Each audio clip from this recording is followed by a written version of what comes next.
Eshima, votre magazine qui bat au rythme de l'actualité. Retrouvez la nouvelle édition. Exclusivité. 60 ans après l'indépendance, État de droit sous le leadership de Félix Antoine Tshisekedi. Le 5e président de la RDC s'est jeté dans un combat sans merci pour l'instauration de l'État des droits. Contre vents et marées, Fachi Béton décide d'en finir avec une politique d'impunité, la gratuité de l'enseignement de base, l'amélioration des relations diplomatiques, la sacralisation du Conseil des ministres, l'indépendance de la justice, le redressement de la RDC, focus au Katanga. Le gouverneur Jacques Kiaboula construit les routes du Haut-Katanga pour relever le défi du social et du développement. Le but est d'inonder Lubumbashi et les autres centres urbains de produits agricoles tout en baissant leurs prix. Découverte, nommé directeur général Barnabé Mouakadi veut rendre la DGI plus performante. Dossier Eshima, l'église s'éloigne du milieu du village. Interview, porteur d'espoir dans la lutte contre Covid-19 grâce à l'Artémisia, le docteur Jérôme Mouniangui juge son expérience en RDC. Loi des finances publiques 2020, le VPM Jambo de Mayo atteint ses objectifs. Économie, jusqu'où ira les francs congolais? Retrouvez l'intégralité du magazine Eshima dans les kiosques. Eshima Magazine, un nouveau standard d'information. Mes frères, mes soeurs, tous les Congolais en général. Aux alamoutou à tendance nabiso ou pas, on est tous Congolais. Ce qui nous importe plus, c'est le sang congolais qui est Nakati Anzoto Nayo. Même sans un Congolais, t'es que Olanda Kapé biso parce que Batumusupe Bakono lo Balingala. Les lots Olibino Sangoya, arrestation ya Fayoulou. Lobby mercredi Fayoulou Zaré. Mais je vais commenter seulement ça. Pourquoi bazo kangaye et qu'est-ce qui va se passer? Parce que batubele baza oh te tout le monde bat na fa de naoze balobi ba ke kotikaye oge otikaye o eza 2019 te o bolo baka ba bêtise o te ndenge za boye soki ba bengi fayu biso nyo to zana nzela oh bon salaire grave 2020 eza 2020 2019 eza 2019 donc 2 années différentes. Et vous allez sur un enjeu politique n'est pas côté. Au moment où le président Félix doit réellement finir sa fondation pour que 2021, Tobandi élévation de murs, 2024 clôture, 2023 Tobandi clôture à parcelle pour Nanda Sika. Voilà ma camote ça va gérer sous souté. Donc Bouzoba tout au sala Bouzoba au sali cette fois-ci aux arrêts. On ne blague pas. Oh Fayoul c'est qui dans ce pays? Fayoul c'est qui? Donc, tout le monde a la télévision, un poignet de gens comme ça, les inconscients, Babandi Hollandais, Sima, Oté, Simi Fayoul, Simi peuple, quel peuple? Et Fayoul est le peuple. Un voleur. Ya Moukeba et Zomonan. Nous, quand on a commencé à dénoncer cette histoire, que Moutoyo, c'est un danger public, les gens ne nous ont pas cru. Bamona qui on dirait Toza Batumoko par haine ou parce que Toza obédience Moko n'a été Tolingi était. Mais aujourd'hui, vous venez de le constater que M. Fayoulou, c'est un danger. Un danger pour la RDC. Un danger pour le peuple congolais. Un danger pour Nabatu Nyonso, Obazali Koluka, Avenir Yamboka Oyo. Et vous venez de le constater. Qu'est-ce qui se passe? Parquet général. Batindi invitation. Mais je ne sais pas d'abord pourquoi il s'agite. Ce qui, par exemple, la politique, il y a pété, il y a malam. Ben inviter M. Fayoulou. Azoloba, à Kende, mon côté Fakena Batebele. Moi, je me pose la question pour savoir. Yomuto fingaki ou batumusunde ba fingaki. Yomuto lobi mabe ou batumusunde ba lobaki mabe. Yonne muto violer constitution so batumususu. Soit tu so sali infraction, il fait infraction comme un batunyon so ba soutenir rayo. L'infraction est individuelle. So commettre infraction et talio infraction na yo. Monsieur Fayoulou et Théodore Ngoy. Mokil Mobimba Baïbi qui ils ont pris une position à Kofunda, président chef de l'État, pour dire que le chef de l'État a violé la Constitution en son article 158. Je vous ai dans plusieurs émissions montré qu'il n'y a jamais eu violation de l'article 158. Photo Bakangela, chef de l'État, Ezali 3. Atteinte à l'honneur, la haute trahison ou la violation intentionnelle de la Constitution. Ndeko Oyo Tobengi na kombo ya président Félix Antoine Tshisekedi Tshilombo n'a jamais violé la Constitution. Pourquoi? Parce que na demande ya Théodore Ngoyi na Fayulu bazali kosenga que avant à nommer ba juge mibale o a nommé la cour constitutionnelle a longola pe o bazaki kuna kala. Il fallait tika bango basi sa mandat et puis même s'il fallait le faire il fallait consulter bango so bandiminde baki. On a fait savoir à Mouzitou et Théodore Ngoyi, les deux ignorants de la loi, les deux ignorants de la Constitution de la République, les confusionnistes, les gens qui ne comprennent rien de notre loi, que selon la loi du pays, ce n'est pas le chef de l'État qui doit consulter les deux juges où il fallait Balongwa, c'est le Conseil supérieur de la magistrature. On a fait savoir à Théodore Ngoyi et son ami ignorant Fayulu que il ne fallait pas que le chef de l'État a commis la bango parce que le chef de l'État attendait la proposition du Conseil supérieur. On a fait savoir à M. Fayulu et à M. Théodore Ngoyi que mandat ezali mandat ya ba juge te ezali mandat ya cour constitutionnelle. Exemple, ce même article dit après chaque 3 ans la cour constitutionnelle doit être renouvelée. Mais renouveler la cour, c'est nommer d'autres juges à la place des juges tirés. Maintenant, quand on vous dit que il faut bâtir Kabango Bassi Samanda, bâtir disposition constitutionnelle wapi, où est le qu'il faut bâtir pour nommer Batmoussous.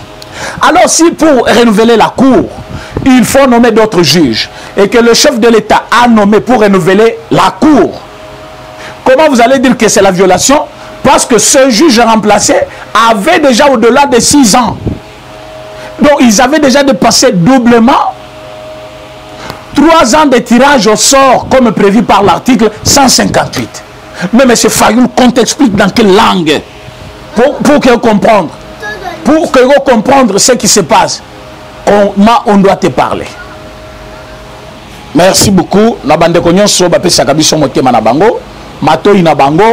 Et puis confiance na auto salaka. C'est le moment de comprendre que quelque chose malheur est bon. Il a fallu que Théodore Ngoyi aille pouvoir à chef de l'État. Il a fallu que FCC aille à la contre-chef de l'État pour toyer la vraie nature, la vraie personnalité de M. Fayulu. Aujourd'hui, vous comprendrez comme moi que capacité na ye ya ko gérer la mouka et le komoko ya mouké est difficile et je peux dire il est dans l'opacité même de gérer le plateforme la mouka. Alors qu'on a plus forte raison un pays à la dimension continentale, la RDC, à quoi gérer yango ndengeni. Si déjà dans une plateforme personne n'a confiance en lui, je vais vous démontrer. Si dans le plateforme les gens n'acceptent même pas sa façon de gérer, parce que bazo kende moko moko. Combien voulez-vous que le peuple congolais, dans toute sa diversité, bake kondi bamutu ya modelo a gérer Congo? Un incapable de gérer d'abord parti naï. Yango parti telelo et fou kakate. Batouako takate. Biso naï de pèse chaque jour. Toté qui ma carte comme pas possible. Toujours pèse battu ma carte kalate. Yango mona qui retard wana to accumuler bambong abatu to sala ba nani ba liste ya nani ya listing pona ko bimisela bango ba komo na bango na kati ya machine après to pèse bango carte biométrique. Mais les gens viennent chaque jour. Ils ils achètent. Et la carte de l'UDP, c'est 5 $. 5 $. Et ça, carte de l'UDP, il y a parti, ceux qui peuvent perdre ceux qui n'y ont pas. Il y a $1. Monsieur Sofele, mais il y a kagate. Mais na UDP c'est 5 $. Chaque jour. Ce qui est na 10e, au moins ma carte chaque jour. Et vous nous demandez comment vous avez fait. Mais moi, je suis en train de faire des choses. Mais qu'est-ce qui se passe? Comment vous avez confiance dans Fayoulou? Comment vous avez fait bien? Mais ce Fayoulou a connu un grand problème. La plateforme, manque de compétences, manque de cohésion et de fidélité envers Batounaye. Et puis manque de collaboration. Et bon, mais les COP, place à comment peut coller là. À comme peut que moi, États-Unis, bat monsieur so balinga Congote, bah il comploter na ye, batigele moi $2 000. Au moins boyazaria sarubero, ayambi alobi fana na ndako yango na ofele, comme on a confinement. Mais abomi COP yemoko, COP baby a reversé ba plan, likolo ya lokoso, la cupidité. C'est qui l'homme d'État? Qui est réellement un homme d'État? Un homme d'État, c'est quelqu'un qui se reconnaît dans la société où il vit. Un homme d'État, c'est celui qui prend la place du peuple. Un homme d'État, c'est celui qui respecte les vraies valeurs.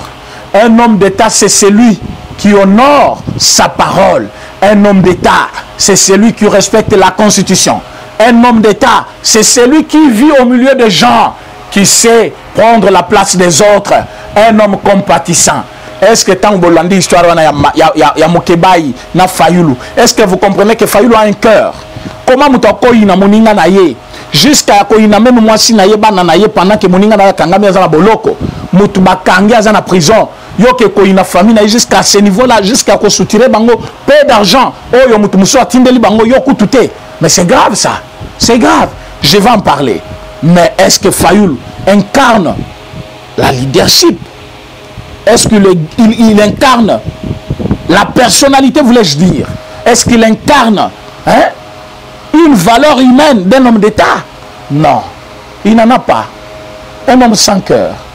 Il est hors toutes ces valeurs. Mais comment va rebengayer un homme d'État?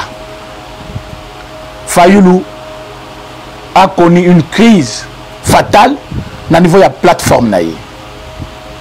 Mais au lieu de gérer cela, il a voulu se faire de buzz, batebele bamonaye, basepelanaye, bayoka ke Fayoulou afundaki, le 5e président chef de l'État. Maintenant, il y a un problème. Procureur général a tiré les documents. Documents des invitations. Na document n'a pas une invitation à l'Obinaï. Monsieur Fayoulou m'a dit, Martin, tu es invité dans nos locaux, où ils sont à 2e étage. Dans l'Obinaï, pour des motifs où ils allaient reprocher contre yo. Yakana nous, Oyo Kamakambo, où ils ont bisomoko tokoye bisayo. Fayoulou a simbika papier, alengi malamoko. Abengi muzito. Abengi Nico, Abengi Batounaye tout. Qu'est-ce qui ne va pas? Qu'est-ce qu'on va faire? Oh, bon, mobiliser Batou, Tokena Batou. Batou Balobitan au final qui te zakinayo. À vrai dire, Fayoulou n'a pas injurié. Mais Balobi, comme yo lobby, va destituer chef de l'État. Pour destituer chef de l'État, ça ne peut jamais laisser le pays sans conséquences. Quelle est l'intention qui te pousse à dire que le chef de l'État a violé la Constitution? Si tel est le cas, M. Fayoulou, tu dois nous montrer par où le chef de l'État a violé la Constitution. Par quels moyens et quel réellement cette violation? C'est la haute trahison, c'est l'atteinte aux pudeurs ou à l'honneur, ou c'est la violation intentionnelle dans l'objectif de se satisfaire comme individu. Si mon koya ba élément est athée, mais c'est Fayoulou lobby à kozonga d'côté. Je sais de quoi je parle. Il faut à la Kissa que réellement chef de l'État violait la Constitution. Et ça batuna été au bazo ganga ganga na na moni bato na kuna na ndako soki ya beau frère na yefa de nauz batelemi ote awa to ko exiger président na biso ake kuna te bazo finga Mukebai banda wa bandaki.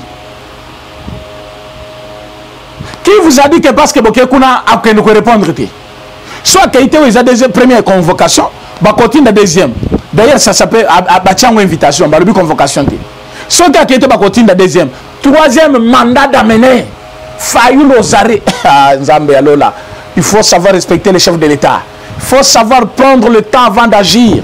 On n'agit pas n'importe comment. Fayoul aux arakawa. Kabila zo violé constituant mbala nambala. Au portail plainte. Cour constitutionnelle les alaki. Tout le monde la cour constitutionnelle, cour suprême les alaki. À l'époque, j'étais dans ce pays, aux acquis coûtent honorables députés provinciaux. Cette fois-ci, quand on a eu promotion au comité national, au lieu de se payer qui député Bapesio, au comité qu'on engagé, la moka des histoires inutiles. Qui a trahi qui? Et qui est le premier à trahir? Qui est le premier à trahir? Monsieur Fayoulou a trahi le premier. Bouzoba nyonso oyo ezo le kanambo kanabiso ezeli parce que ba congolais balingi kondima makamno kité so yebisi likambo il faut avoir temps on dirait ba congolais nso baza bato ya lukuta il faut avoir temps oui mais tant on reçoit temps au moni que vérité yango na balobaki ne kata na télévision loba to boyaki na biso kondima mais makambo bolobaki ezaki vrai tala yango to yebisaki batuke Fayoulou avait trahi Félix qui avait accepté Mukebai moto ya plateforme na bango azali conseil spécial na bango en matière de communication do batunyo so momona baleka na télévision na kombo ya Lamuka moto azali continue na bango Mukebai maintenant Mukebai revient avec tous les secrets là à lobby bien na niveau d'abord il y a Genève parce que ba secret ya kolobeza ki ebelé mais où est-ce que monsieur Fayoulou a connu d'abord succès na ye oyelelo a comme utilisant en mal ou est-ce que akoya kao malamoko Mukebai a lobby depuis Genève. Président Félix Bayokana qui bien à Mouzit et na Fayoulou. J'ai compris pourquoi président Félix avait dit que si Fayoulou est sincère, à la télévision, na comment Nzambe ongana est au semble avec l'église moko parce que Nzambe azo vivre encore et il vit à jamais. Aza capable de frapper nenga frappaki les couples ba ko saki offrande. Ya ngomona ki Fayoulou abangaki. Bayo kani bien na moninga. Président Félix a lobby na ye. Ngai na ko voter yo peut voter ngai. Président Félix a accueilli la confiance a voté Fayoulou. Fayoulou a kamati voix na ye a accueilli ko voter Matungulu. Maintenant on se demande. Le collègue a pu me voix na ye président Félix. Traîtrise na eza kala depuis awa. Il a trahi dans Bombol en faveur ya Kimbuta. Kuna comme ayobaki déjà plan ba beta ki na Mbemba. Na Kamere. Chef de l'État lobby, n'a voté, il a voté, il a voté Matungulu, a voté chef de l'État. C'est comme ça qu'il y a Bimaka la Bava Ebele. Quelle traîtrise.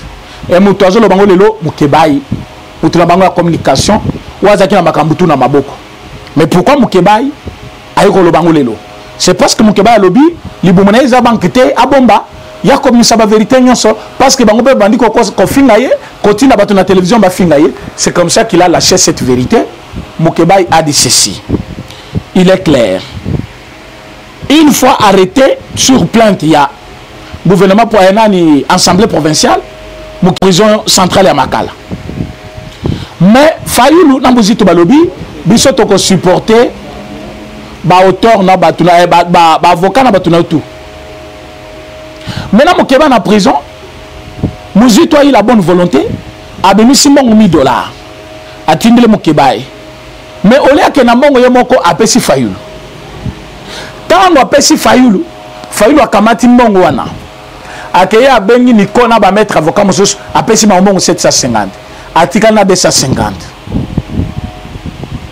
250 etikali a bengi Mukebai na prison. Oye bisa madame Aya namone na bana to soutenir bango. Ya le meyondo za libanda bengaye. Ba bengi mwasi ya Mike Mukebai. Maman Batoazo ya avec l'idée que n'a pas leader ya mobile nangai.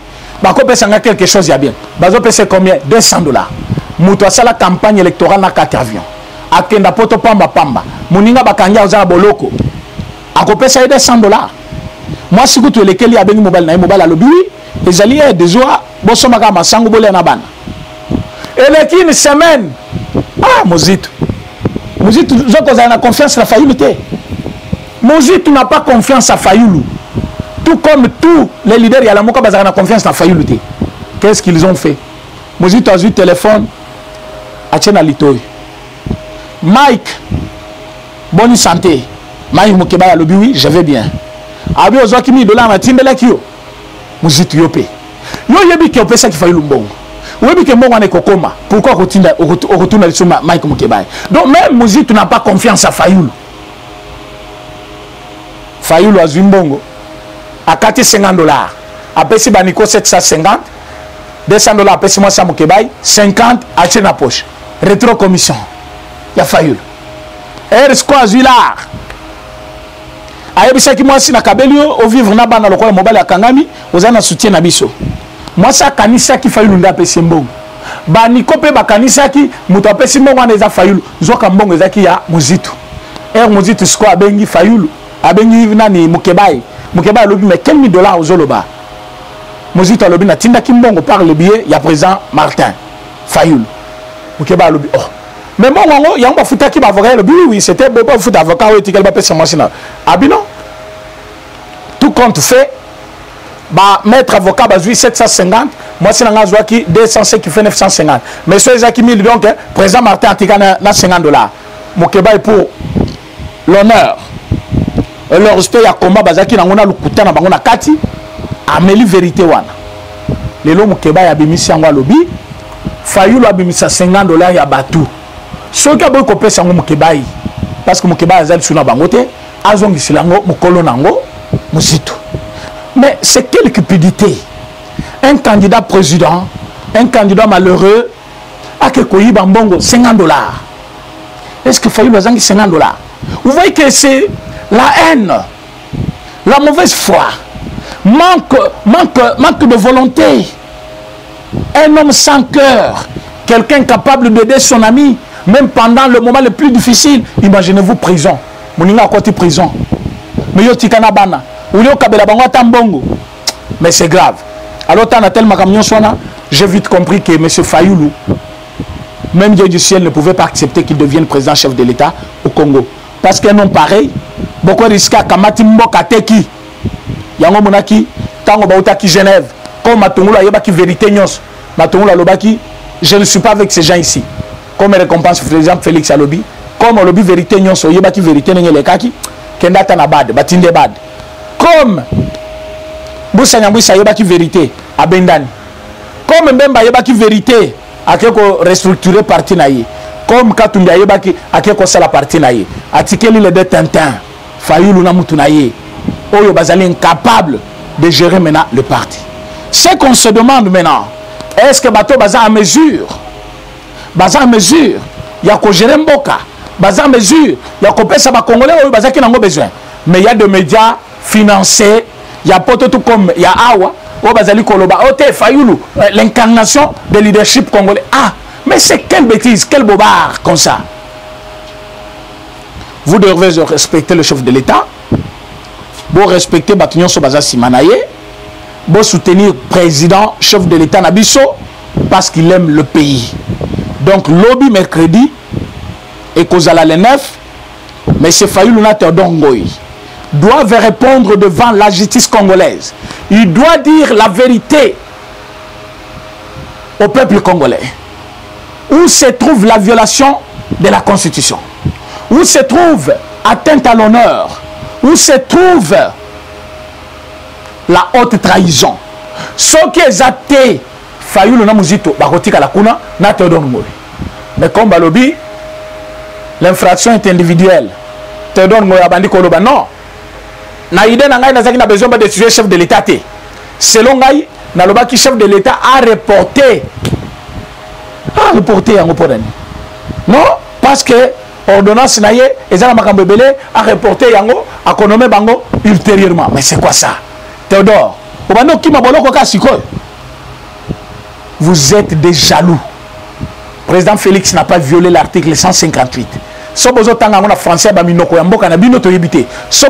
français, vous comprendre que le juge Kilomba et Ouboulou n'avaient plus de qualité là-bas parce qu'ils avaient déjà passé 6 ans sans être retirés.